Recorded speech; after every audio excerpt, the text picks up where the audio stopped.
Hi everyone, Norah here.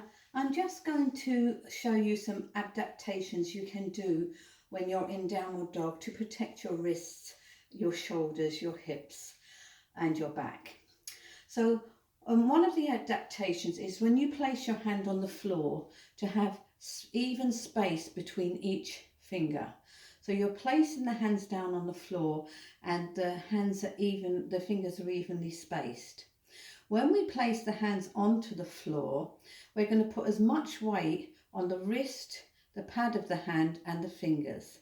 So what we do is we put the hands down, we let our knuckles sink down into the floor, we place our wrists down and we place our fingertips down.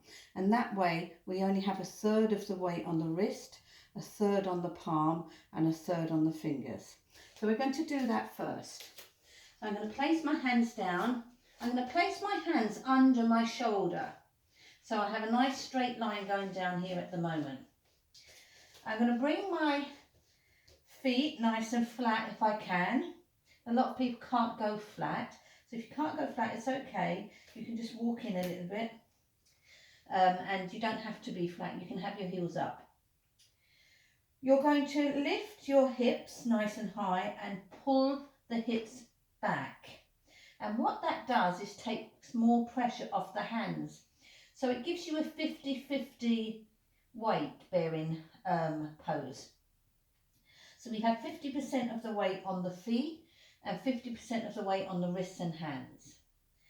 So then if you're a little bit tight in the back of the legs or the hips, what you can do is just bend your knees outward slightly. And as you bend your knees outward slightly, you can start to bring your head down. And then when you straighten your legs again, you come into a much straighter position in the back. So that's where we are. You're allowed to bend your knees in downward dog if you need to. You really want to be looking with your eyes either through your knees or towards your chest, depending on the movement in your body. Okay, try to keep the hands nice and straight. Try to keep a straight line between the wrist and the shoulder. Okay, try and keep a straight line between the hip, the back, the lower back, the hips and the head. Okay, so if you have tight upper legs, make sure that your feet are hip width apart, which is where they're supposed to be, and gently relax the knees and straighten them to loosen up whatever needs to be straightened. If at any time it feels a bit too much, you can come onto your knees, lift your hands, place them down again, and then start the process again. So we can place them down like this. Now, for some people, they may have issues with their fingers. So if you do, you can actually make a fist and put your thumb inside and you can lean onto the floor like that. Okay, another way is to have a block in front of you. Now you can have your block tall like this, or sideways like this, or flat like this. It depends. So if you can go down to the floor or near the floor but not right onto the floor, what you can do is have a block and you can go into your block, come back, nice tall hips, head down, relax the knees if you need to, and find your position. So we're going to do a downward dog now. So we're going to do it working our way up.